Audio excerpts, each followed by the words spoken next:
మీరు ఎప్పుడైనా mutton keema cauliflower కర్రీని ట్రై చేశారా? ట్రై చేయకుంటే ఈసారి నేను చెప్పిన ప్రాసెస్లో మసాలా నూరి ట్రై చేసి చూడండి, మీకు ఖచ్చితంగా నచ్చుతుంది. దానికోసం వాష్ చేసుకున్న మటన్ కీమా, పసుపు, ఉప్పు, నీళ్లు యాడ్ చేసుకుని ప్రెషర్ కుక్కర్లో విజిల్ పెట్టేసి మంట మీద పెట్టేసి ఉడికించుకుందాము. ఉడికించుకొని ఫ్లేమ్ ఆఫ్ చేసుకొని ప్రెషర్ అంతా వెళ్ళిపోయే లోపల మసాలాని రెడీ చేసుకుందాము.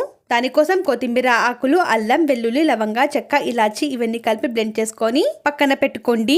తర్వాత ఉడికించిన మటన్ కీమా వాటర్ ని సపరేట్ చేసుకొని పక్కన పెట్టుకోండి. తర్వాత ఒక పాన్ లో ఆయిల్ యాడ్ చేసుకొని అందులో ఉల్లిపాయలు, మేథి ఆకులు, పసుపు, ఉప్పు యాడ్ చేసుకొని కలుపుకొని ఒక 3 నిమిషాలు మగ్గించుకున్న తర్వాత ఇందాక ప్రిపేర్ చేసిన మసాలాని కూడా యాడ్ చేసుకొని పచ్చివాసన పోయేంత వరకు మగ్గించుకొని ఇందులో కాలీఫ్లవర్ పీసెస్ యాడ్ చేసుకొని కలుపుకొని ఒక 3 నిమిషాలు మగ్గించుకున్న తర్వాత ఇందులో మటన్ కీమాని కూడా యాడ్ చేసుకొని కలుపుకొని ఒక 3 నిమిషాలు మగ్గించుకొని ఇందులో కారం, మటన్ కీమా ఉడికించిన నీళ్లు కొద్దిగా యాడ్ చేసుకొని కలుపుకొని నూనె పైకి తీరినాక ఫ్లేమ్ ఆఫ్ చేసుకొని సర్వ్ చేసుకోవడమే. Please subscribe.